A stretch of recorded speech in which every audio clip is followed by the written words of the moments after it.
Kesal sih, makanya sebenarnya musik itu berawal dari ketidaknyamanan ya. Aku berangkat gitu karena mau manggung, tapi nggak bilang ke papa. Cuman Oh, kan namanya musisi indie, musisi yang gerilya, iya. kita nggak bisa tahu langsung gimana caranya.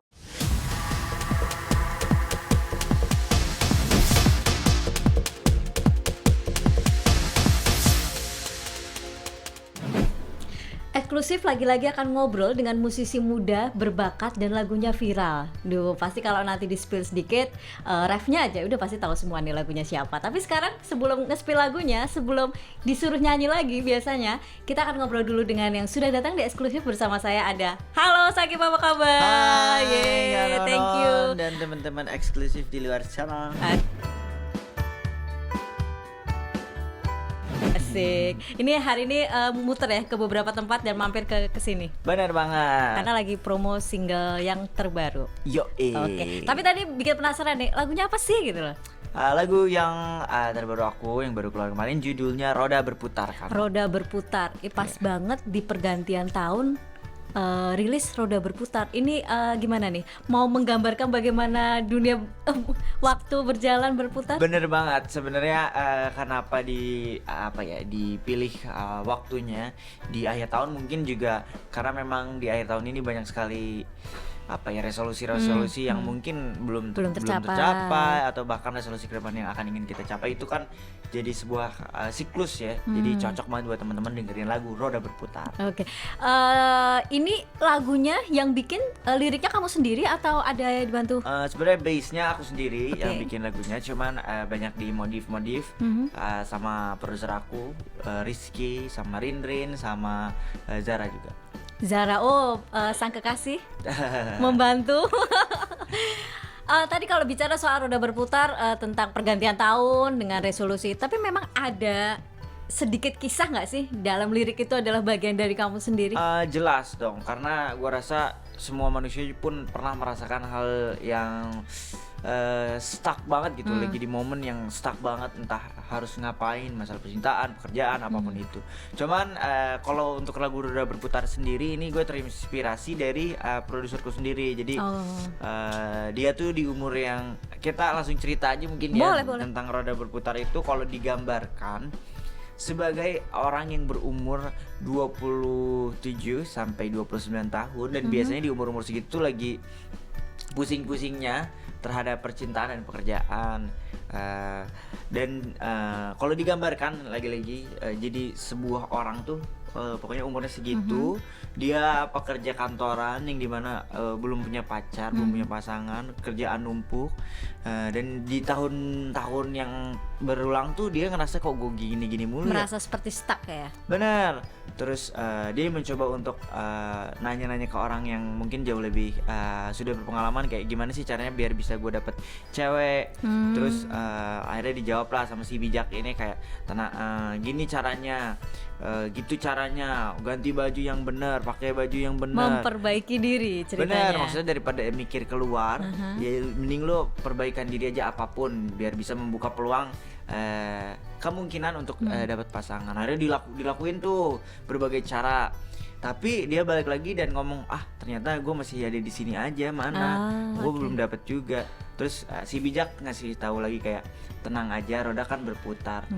Karena si ini udah muak banget, kayak bohong, roda berputar, buktinya gue masih ada di tempat yang sama. Jadi lagunya tentang itu. Oke. Sakib sendiri sebagai si bijaknya atau sebagai orang yang tadi kehilangan? Sebenarnya dalam konteks lagu ini aku mencoba untuk menjadi si orang yang lagi pusingnya, tapi pada kenyataannya pada saat itu gitu aku jadi orang yang lagi diceritain sama si produser aku ini. Gimana nih membuat lirik, membuat lagu, tapi dari istilahnya true story produser sendiri kan itu. Bener. sempat ada kekhawatiran takut tidak make sense banget, takut tidak sesuai, takut lepas secara intinya? Sebenarnya enggak, karena dia bener-bener ada di lingkungan aku, kayak kita Oke. sahabatan. Oh, jadi sudah deket ya, saling Bener, mengenal. kita deket banget, jadi gua bisa tahu apa yang dia rasakan, gue bisa ngomong gitu karena Oh, oke. kita sedekat itu. Berarti juga sering curhat juga? Sering banget, makanya dia kan nanya, Kip, gimana sih caranya biar dapet cewek, biar dapet gini dan ini. Gue daripada lo sibuk mikirin yang lain, ya mending lo improve yourself aja. Iya, betul. Ngefek nggak dengan rilisnya lagu ini? 2 mingguan ya, berarti 2 Iya, minggu 2 apa mingguan jalan 3 minggu gitu. Ngefek nggak buat si produser ini ketika coba di-spill nama produsernya siapa? Cukup ngefek nggak sih bagaimana dia menerima lagu itu? Dia pasti seneng lah, cuman kalau ngefeknya gue belum tahu sih, belum cerita sejauh itu lagi gitu. Tapi harusnya ngena ya. Harusnya. Berapa lama bikinnya? Mulai dari menentukan ide, bikin lirik, sampai rekaman sendiri dan dirilis. Kalau sebenarnya lagu ini tuh dibuatnya, Kak, pada masa Mau Tak Mau juga dibuat. Oh, bersamaan. Mungkin beda Berarti sekitar awal tahun lah ya, masih Iya, awal tahun. 2-3 hari setelah Mau Tak Mau. Cuman perilisannya aja yang kita jarakin. Kalau ditanya masa produksinya berapa lama, mungkin 1-3 minggu lah. 1-3 minggu gitu. Ini single itu sebenarnya ada 3. Mau Tak Mau yang viral banget, yang kemudian juga banyak di aransemen ulang dengan DJ itu. Kemudian yang kedua apa? Sudahkah Aku, baru ini Roda Berputar. Dari 3 ini dibuatnya bersamaan, kemudian kenapa menentukan Mau Tak Mau yang pertama duluan atau gimana nih pertimbangannya? Nggak ada sih, nggak ada pertimbangan apapun. Ini lebih ke based on my mood aja. Jadi terus sama tim juga, sama tim Trinity, kita berpikir aja enaknya yang mana nih gitu. Nggak ada kayak karena apa sih. Tapi akhirnya Mau Tak Mau tuh menjadi viral kan? Iya, benar. Gimana? Alhamdulillah. Debut pertama viral. Pastinya senang banget apa yang disampaikan, apa yang aku rasa jadi ideologi aku untuk bikin lagu tuh tersampaikan gitu. Alhamdulillah senang banget dan bikin gue semangat berkarya. Terima kasih ya buat teman-teman yang sudah bantu. Iya, rame banget soalnya kan, viral di mana-mana. Saya ini dengarnya ini, kadang-kadang saya sendiri juga kalau storyin apa lagunya ini nih, Mau Tak Mau kayak gitu. Nah, tapi kalau misalnya ini bocoran dikit, dulu tuh sebenarnya kamu tuh juga ngeband ya, sempat ngeband dan kecilnya tuh sudah ikut sama mamahnya kemana-mana nyanyi. Jadi nggak sia-sia lah kalau Mau Tak Mau kembali viral. Kenapa dari ngeband memutuskan solo? Sebenarnya gini, dari dulu pun aku pengennya dari kecil nih, pengennya memang solo. Cuman kan namanya musisi indie, musisi yang gerilya, kita nggak bisa tahu langsung gimana caranya untuk produce lagu, gimana caranya untuk rilis lagu, promosinya seperti apa. Makanya langkah terbaik adalah cari partner untuk kita sama-sama belajar gitu. Jadi makanya kemarin-kemarin aku sempat bikin band, bikin duo. Itu tahap aku belajar untuk ada teman diskusinya. Nah, cuman makin lama makin aku mulai paham, makin mulai berani, dan alhamdulillah didukung juga sama tim Trinity. Jadi semangat untuk jalanin solo. Tapi butuh berapa lama nih ketika ada band atau duo, itu berapa lama sebelum akhirnya melepas menjadi solo? Lama, justru mungkin bisa dibilang lebih lama. Ngeband dulu mungkin. Kalau sebelumnya bahkan ada boyband, aku boyband hampir jalan 3 tahunan. Keluar boyband, bikin band lagi 2 biji, beres lagi 2 tahun juga. Habis itu boyband lagi 2 tahun juga. Band-bandan lagi tuh ada beberapa, duo 1,5 tahunan, baru solo. Lumayan panjang ya, mencari peluang, mencari jati diri, mencari semua yang kemudian akhirnya mantap di solo gitu. Tapi teman-teman band, teman-teman boy band atau kemarin duo akhirnya ditinggalkan, itu memutuskan solo, mereka ditinggalkan? Bukan ditinggalkan, lebih tepatnya lebih expand aja. Bukan berarti nggak ada kemungkinan nanti ke depannya aku akan kolaborasi. Tapi sekarang kita lagi sama-sama ini aja, pengembangan dirinya mungkin jalannya berbeda. Tapi sempat izin nggak sih? Karena kan merasa biasanya kalau sesama boyband apa band itu kan seperti sudah menjadi saudara ya Bener. gitu loh. Sempat gue mau solo nih, mau izin, sempat ada wacana. izin dong Pasti ya? dan rata-rata semuanya hampir semuanya pasti sangat mendukung terhadap perkembangan musiknya masing-masing. Misal aku ada project solo, pasti mereka dukung. Begitupun mereka kalau ada project lainnya didukung juga, karena menurut aku di musik ini kan nggak ada yang pasti. Betul. Maksudnya kita harus menebar jala sebanyak-banyaknya. Kalau ada yang nyangkut kita Itu ambil. ya. Jadi kalau gue juga bisa support teman gue untuk menebar jala lebih banyak, kenapa tidak gitu. Nah, mundur lagi nih dari mengenal dunia musik, nyanyi terutama itu dari kecil dibawa sama mama. Mama juga penyanyi atau gimana kok sampai mau ikut-ikut mama? Nyanyi juga kah atau Sebenarnya mama bukan professional singer, tapi dia penyanyi dari zaman SMA, ikutan kayak paduan suara, terus jadi apa ya, ikutan lomba cabang yang satu provinsi gitu-gitulah. Cuman kalau untuk berkarir di musik sih tidak. Cuman kecintaan aku terhadap musik memang dari mama datangnya. Jadi kalau ada lomba-lomba di mall-mall yang terbengkalai di kota-kota, tahu kan? Ya yang kayak gitu-gitu, gue suka diajak tuh, kayak ngomongnya, Kip kita beli es krim yuk, Kip kita jajan ke mall yuk. dibujuk es krim. Datang aja set, tiba-tiba daftar. Ini Jadi apa nih? ini kayak dijebak ya? Iya, kayak dijebak.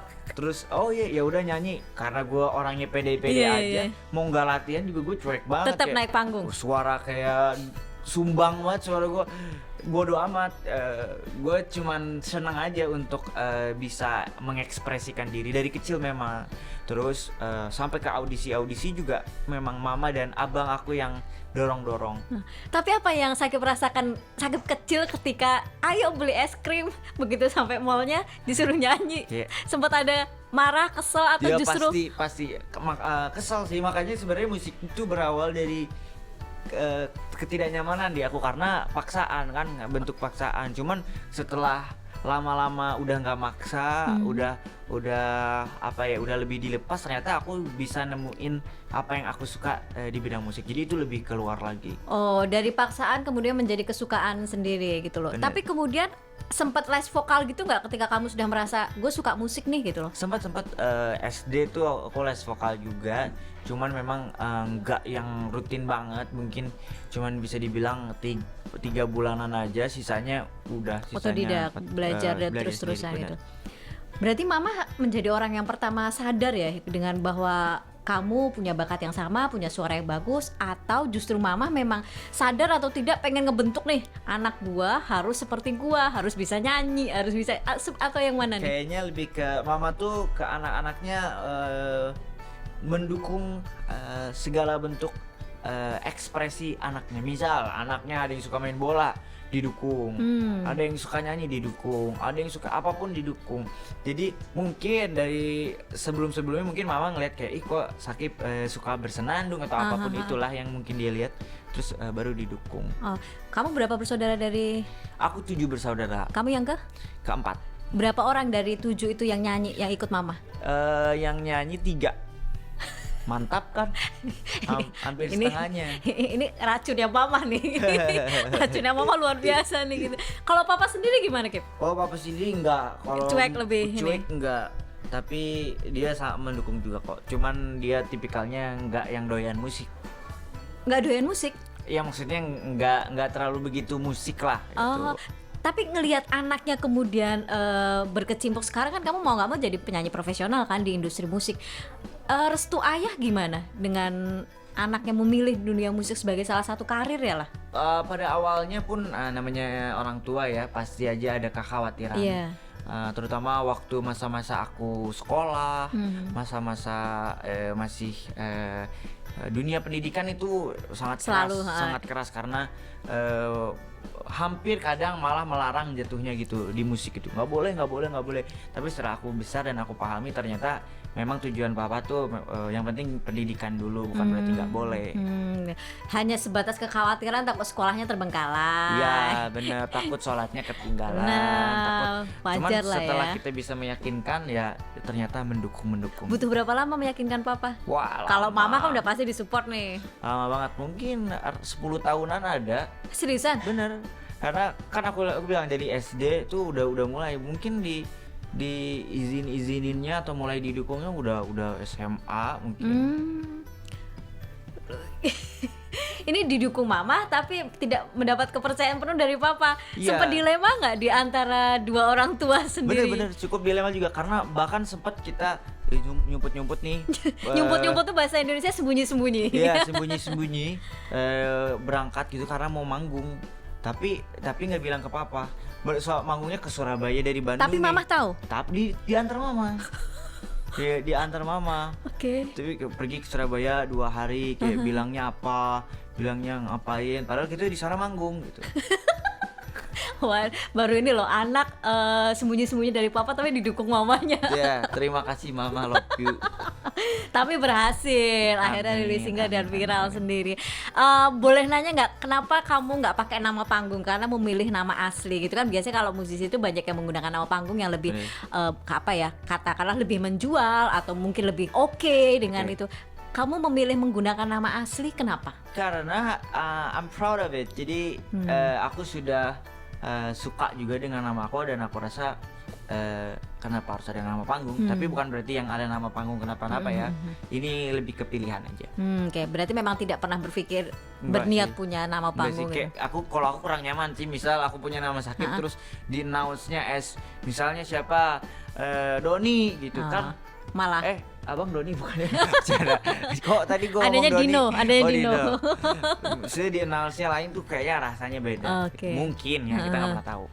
Oke, Kip, memahami musik sendiri, kamu tuh ketika kamu dari kecil sudah bermusik, tapi genre musik apa sih yang sebenarnya pertama kamu pelajari tapi akhirnya kamu merasa nyaman dengan itu? Kalau sekarang yang lagu ini kan lebih kepada pop melankolis Ya, sendiri kan itu. benar. Tapi kamu dari kecil yang kamu pelajari, yang kamu kenal pertama? Oke. Terus dulu semasa kecil tuh aku banyak dengerin lagu-lagu, nggak banyak sih, cuman suka denger lagu-lagu kayak pop tetap, misal kayak The Massive, Indo-Indoan tuh kayak Raja, Iya, oke. Peter Pan itu aku dengerin Lebih semua. kepada musik-musik dari band-band ini ya? Iya bener, cuman seiring dengan perkembangannya usia tuh kadang genre musik tuh berubah. Terus SMP tuh agak pengen yang nyeni-nyeni, dengerin Sore, dengerin Payung Teduh, dengerin anak senja lah. Iya bener, dengerin Si Lampu Kau, agak lebih ground tuh. Terus naik SMA dikit, metal agak rock-rockan, Green Day dan lain sebagainya. Dan sekarang setelah aku mungkin sedikit banyaknya melihat genre-genre lain, ternyata memang aku lebih nyamannya di pop gitu untuk apa yang aku tayangkan. Oh, tapi dari peralihan banyak musik yang disukai gitu, kamu sempat benar-benar serius mempelajarinya nggak? Atau hanya sekedar suka, tapi kemudian tetap fokus di yang paling sesuai sesuai isi hati? Fokus karena dari beberapa fase aku suka genrenya pun pasti liris lagu biasanya. Jadi biasanya aku lagi suka model-model country gitu, terus rilis. Terus misalnya aku lagi suka Indian, rilis, bikin band gitu. Oh, apa yang saat itu memang dijalani itu yang kemudian difokuskan? Bener, karena menurut aku musik itu bukan sekedar karya, bukan sekedar lagu gitu, tapi lebih ke cara hidup gitu. Ketika aku mungkin lagi suka folk, pasti ada sedikit banyaknya yang terbawa ke dalam kehidupan aku sendiri yang aku rasa ya begitu. Begitupun sekarang pop gitu. Iya. Jadi aku banyak entah kenapa mungkin sangat berkaitan langsung dengan kehidupan aku. Mungkin juga dengan pendengar lainnya yang seusia sama Sakib sendiri ya begitu. Tapi seberapa kamu punya kesadaran ketika gue rilis lagu dengan genre ini, kemudian liriknya sedikit sebenarnya jujur sederhana, tapi dia dengan jadi judul Mau Tak Mau, Roda Berputar, itu kan lebih kepada kehidupan secara umum gitu loh. Menyadari bahwa itu akan diterima sama pendengar musik di Indonesia atau Kalau menyadari sih kayaknya enggak, karena enggak ada ekspektasi apapun, hanya aku suka berkarya aja. Cuman kalau berharap pasti ada, ya. cuman kalau ekspektasi sih enggak. kan jenis-jenis lagunya kayak Sakib sendiri kan kayak ada Rizky Febian, ada Juicy Lucy gitu. Melihat ini menjadi, katakanlah kamu menjadi pendatang baru dan harus bersaing dengan mereka, seperti apa? Tentu sangat senang, dan aku rasa mereka juga jadi salah satu tokoh-tokoh yang sangat aku look up gitu, kayak Rizky Febian, Juicy Lucy. Mereka mungkin salah satu alasan terbesar aku juga bisa ngeluarin lagu-lagu pop gini karena aku banyak dengerin mereka. Oh gitu. Fans mereka juga atau gimana? Iya, aku salah satu fans mereka juga karena memang tidak bisa dipungkiri karya-karyanya. Iya betul. Masya Allah. Luar biasa ya bang gitu. Tapi yang kemudian sadar bahwa kayak lagu mau tak mau itu, lagu lu tuh bagus, rilis aja, itu siapa? Dan akhirnya bisa rilis menjadi penyanyi solo. Kayaknya jadi fase aku proses pembuatan lagu si Mau Tak Mau ini tuh sangat tertutup. Aku nggak apa ya, nggak banyak ngasih tahu orang sebelum masa produksi ya. Jadi aku tulis dulu baru setelah produksi baru aku share ke orang-orang yang dimana aku pun udah tahu itu akan dirilis gitu. Jadi nggak ada yang nyuruh rilis dong, nggak ada gitu. Jadi cepat sih ininya, fasenya. Diam-diam menulis Mau Tak Mau, tapi terus yang kedua dan ketiganya juga diam-diam atau diam-diam sih sebenarnya, bukan diam-diam, lebih tertutup gitu karena aku tipikalnya kalau nulis tuh sendirian di kamar gitu. Nanti kalau sudah kebentuk mungkin 80% baru aku coba tanya orang, coba ini gitu. Sekarang sudah menjadi penyanyi profesional, masih discuss sama mama untuk lagu-lagu yang ditulis masih sering sangat sering, karena menurut aku mama tuh cerdas banget dalam apa ya, menangkap rasa atau memandang berbagai sudut pandang. Itu mama cerdas dan penyampaiannya tuh enak gitu. Jadi itu bisa jadi bahan-bahan aku untuk nulis lirik. Oh, berarti mama tetap menjadi teman diskusi nih. Yoi dong. Papa belum ya? Papa sekarang mulai juga. Oke. Kayak aku kirim, ini Kip bagus tapi coba liriknya yang Islami. Wih. Agak berat ya. Izin Pak, nanti pakai kopeh dulu. Ini tantangan dari papa gitu. Setelah papanya percaya, kemudian papanya ngasih tantangan buat anaknya. Sakib, kalau tadi lagu pertama Mau Tak Maunya sudah viral, sukses, sebutlah seperti itu. Kemudian kedua dan ketiga, kan keviralan atau kesuksesan itu tidak bisa diulang ya gitu. Tapi apa yang strategi kamu sendiri untuk supaya lagunya paling tidak memang juga diterima oleh banyak pendengar musik Indonesia?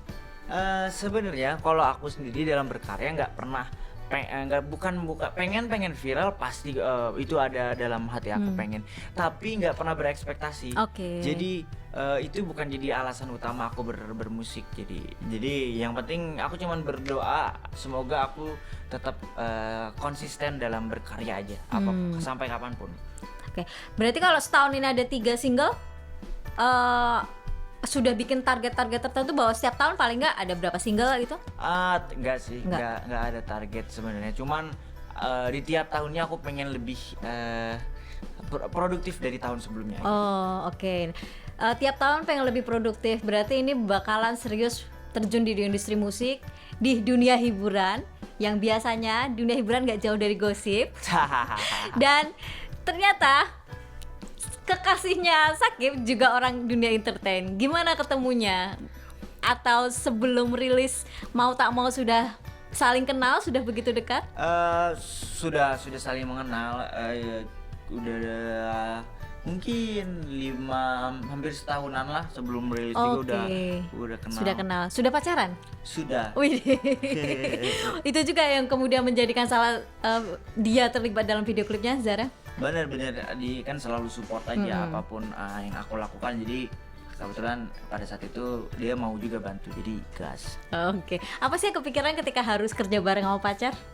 Iya, senang aja. Rilis pertama pula. Bener. Tapi kan menurut aku kalau gitu tuh nggak kayak kerja. Gimana ya? Karena aku menjalani kerjaan ini tuh dengan penuh kesenangan, jadi nggak kayak kerja. Nggak ada beban lah ya. Nggak ada beban, jadi kayak main aja, kayak main. terus kebetulan ya ada Zara gitu. Itu idenya siapa yang awalnya muncul ketika Zara menjadi modelnya? Dari kamu, dari Zara, atau justru dari produser ya?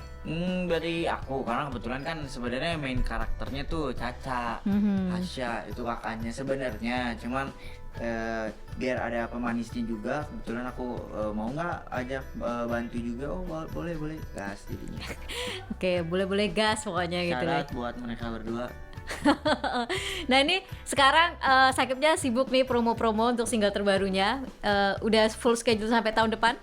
Amin. Nah sementara Zaranya juga sibuk stripping di sebelah. Kapan ngedate-nya? Kapan quality time-nya? Apalagi masih muda-muda pasti kan, ya ampun kalau Sabtu tuh pasti harus hang out lah kayak gitu. Pasti ada waktu untuk ketemunya, cuman memang nggak akan sesering sebelumnya. Jadi ya gitulah, di selang-selingin aja. Diselang-selingin antara nyanyi atau Zara. Kalau kamu ngeliat Zara sendiri dengan kesibukannya di dunia acting, kamu jangan-jangan bakal ikut tertarik atau kebawa nggak dengan dunianya Zara? Kalau untuk berakting sendiri, aku sih ketertarikan pengen ada gitu, cuman kayaknya belum untuk saat ini karena pengen fokus di musik dulu bos. Tetap misi utamanya menjadi musisi ya? Misi utamanya jadi musisi dulu. Tapi kalau tawaran nggak masalah? Dari kemarin pun beberapa kali ada sempat tawaran, cuman belum pengen, bukan karena nggak mau, sumpah bukan karena menolak, tapi pengen satu-satu dulu. Biar fokus. Biar fokus bener. Bukan, tapi nggak menutup kemungkinan ketika aku merasa aku siap, kita coba gitu. Oke, berarti kita tunggu ya. Siapa tahu setelah roda berputar, emang roda kehidupannya dia berputar dari nyanyi kemudian menjadi acting. Tapi kayaknya gue tuh kalau acting tuh mau ketawa mulu, itu tantangannya kayaknya gitu. Kayak misalnya nih di kamera terus gue disuruh acting marah, wah, gue ngakak kayaknya jadinya. Jadi komedi. Mungkin harus belajar dulu sama Zara. Nanti Zaranya yang juga belajar balik nyanyi sama Sakib gitu. Dari semua yang sudah kamu lewati paling nggak selama setahun ini setelah rilis single pertama, kedua, dan ketiga, apa yang sudah tercapai dan apa yang belum menurut kamu? Apa yang sudah tercapai mungkin aku sangat senang karena dibantu tim Trinity pastinya. Apa ya idealis aku atau apa yang ingin aku sampaikan selama ini bisa terrealisasikan dengan alhamdulillah sempurna. Dan apa yang belum terselesaikan mungkin album aku pengen banget ngerasain punya album, karena selama ini kan single dan ketika aku performing itu kadang masih beberapa banyak bawain lagu-lagu dari orang lain gitu. Pengen gitu rasanya untuk tampil sendiri, perform tapi in a whole itu semuanya tuh lagu aku sendiri, pengen nyobain gitu rasanya. Tapi kalau boleh tahu, ada nggak sih orang yang sempat memandang sebelah mata dengan semua mimpi kamu, semua planning kamu? Pasti ada aja. Iya, pasti ada orang aja. Like dislike itu pasti ada. Benar, tapi justru aku berterima kasih sama mereka karena itu bahan bakar untuk bisa. Widih, bahan bakar. Bisa makin kesini. Terima kasih ya. Cinta Kayaknya ceweknya banyak nih. Iya. Enggak lah.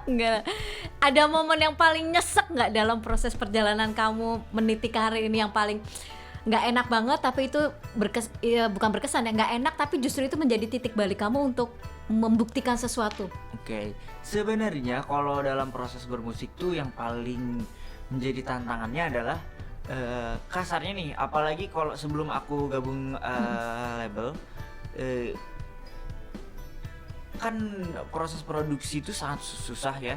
Apalagi orang-orang yang menjalankannya sendiri gitu, masih harus banyak belajar, masih harus banyak kenal orang dan lain-lain lah.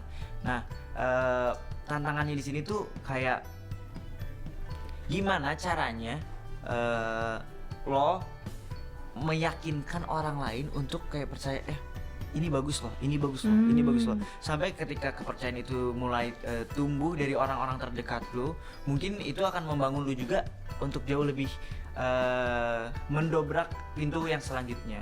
Jadi menurut aku itu tahap susahnya gitu, membangun kepercayaan terhadap teman-teman terdekat atau orang-orang terdekat bahwa ini layak nih, ini layak untuk diedarkan gitu. Ada suara sumbang yang kamu inget yang justru itu jadi kecut lah buat kamu? Gak pernah sih, kalau yang sampai diingat sampai sekarang kayaknya gak pernah, karena lebih ke at a time aja, mungkin ada kesel ya udah, tapi udah lupa. Udah lupa, apalagi udah sukses juga lah ya. Amin. Terakhir kalau eksklusif kedatangan penyanyi, nggak mungkin dia nggak nyanyi. Paling nggak refnya kita suruh nyanyi. Oke, Syakib, bolehlah refnya. Tapi ini kan sebentar, ini singlenya kan yang terbaru adalah Roda Berputar. Kita juga harus kasih tahu nih ke banyak orang bahwa lagu itu lagu baru dan mungkin waktu yang tepat untuk mendengarkan itu di pergantian tahun. Tapi kalau request dari saya khusus nanti jadi nyanyi ref 2 kali ya. Sama yang mau tak mau tetap. Oke, boleh ke kamera sini, silakan. Kita lagu terbaru dulu ya. Buat teman-teman yang main denger, ini refnya ya. Katanya roda berputar, mengapa ku yang selalu merasa berputar, padahal ku tahu ini tempat yang sama.